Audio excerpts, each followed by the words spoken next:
Hello नमस्कार दोस्तों, आप लोगों का अपना यूट्यूब चैनल रोजगार 7590 में स्वागत है। आज आप लोगों को बताने वाले हैं रेलवे ग्रुप डी भर्ती को लेके काफ़ी बहुत बड़ा बदलाव किया गया है रेलवे बोर्ड की तरफ से। तो आपको इसकी पूरी जानकारी हम प्रोवाइड कराने वाले हैं। तो जितने लोग चैनल पे पहली बार आएंगे तो चैनल को सब्सक्राइब कर लीजिएगा, वीडियो को लाइक शेयर कर दीजिएगा।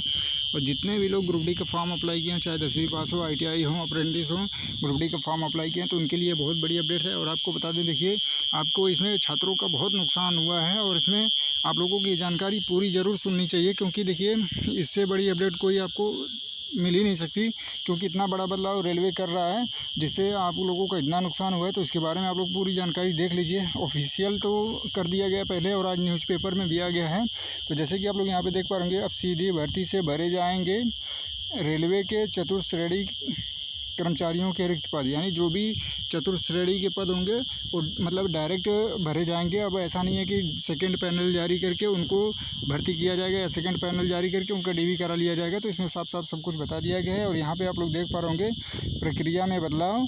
और यहाँ पे देखिए ये गोरखपुर से अपडेट निकल के आई है और इसमें क्या क्या बताया गया है। सबसे पहले आप लोग यहाँ पे देख पा रहे होंगे, चयनित उम्मीदवारों के शामिल न होने पर त्याग पत्र देने या मृत्यु की दशा में जारी नहीं होंगे पैनल।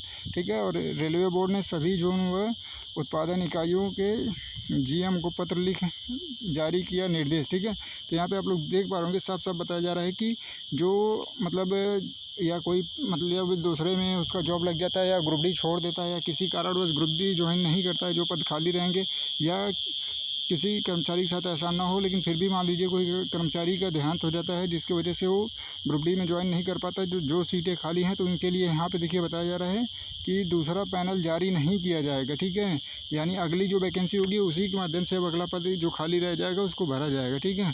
तो ये सभी बदलाव से छात्रों का ही नुकसान है। मान लीजिए जो पद खाली रहते थे तो रेलवे उसमें नया पैनल यानी जो सेकंड मेरिट लिस्ट जारी करती थी और उसमें बच्चों को बुला के और उनको ज्वाइनिंग दे देती थी और भी लोगों को रोज़गार मिल जाता था, सीटें खाली नहीं थी, रेलवे का भी मतलब काम चलता था। ठीक है। कर्मचारियों की जो कमी है वो भरपाई हो जाती थी। तो देखिए इसमें साफ साफ और बताया गया है, क्या क्या इसमें बताया गया है। देखिए यहाँ पे सब कुछ पढ़ के आपको बता देते हैं कि देखिए रेलवे बोर्ड ने लेवल 1 चतुर्थ श्रेणी कर्मचारियों यानी ग्रुप डी रिक्त के पदों पर भर्ती प्रक्रिया में बदलाव किया है। जोनल स्तर पर चयनित उम्मीदवारों के शामिल न होने या मृत्यु न होने पर या त्याग पत्र देने या कर्मी की मृत्यु होने पर रिक्त पद पर कोई पैनल जारी नहीं किया जाएगा। रेलवे के केंद्रीय स्तर लेवल 1 के रिक्त पदों पर होने वाली सीधी भर्ती के अंतर्गत चयनित कर्मियों की ही इन पदों पर नियुक्ति की जाएगी, यानी चतुर्थ श्रेणी कर्मियों के रिक्त पद सीधी भर्ती से भरे जाएंगे। तो आप लोग देख पा रहे होंगे पूरा इसमें डिटेल से वही चीज़ें बता दिया गया है कि इसमें कोई पैनल नहीं जारी किया जाएगा, डायरेक्ट सीधे अब अगली भर्ती से ही भरा जाएगा। ठीक है। तो ये इतना बड़ा बदलाव कर रहा है रेलवे और जिससे छात्रों का ही नुकसान है। तो आप लोग और भी देख पा रहे होंगे यहाँ पे देखिए रेलवे बोर्ड के निर्देशक हैं जो UK तिवारी जी। ठीक है। आप इतने बड़े पद पे हैं लेकिन आप लोग को समझना चाहिए कि छात्रों का ही नुकसान इसमें हो रहा है। रेलवे तो काफ़ी बेनिफिट में रहती है, तो भी आप लोग कहते हैं रेलवे नुकसान में घाटा में है।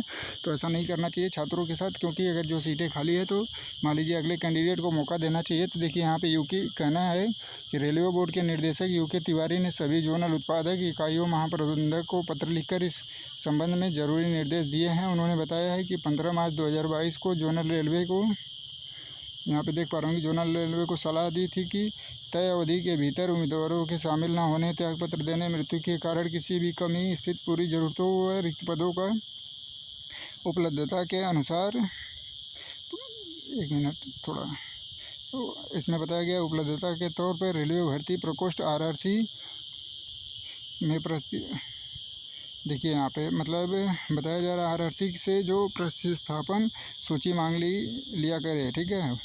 और इसमें बोर्ड ने अपने इस निर्णय की समीक्षा के बाद इसे पाया कि व्यवस्था में बदलाव की ज़रूरत है। मतलब इनका कहना है कि जो इन्होंने 2022 में लागू किया था तो फिर उन्होंने इस पर विचार किया तो इनको लगा कि नहीं, इसमें बदलाव करना चाहिए और जिसकी वजह से ये बदलाव कर रहे हैं।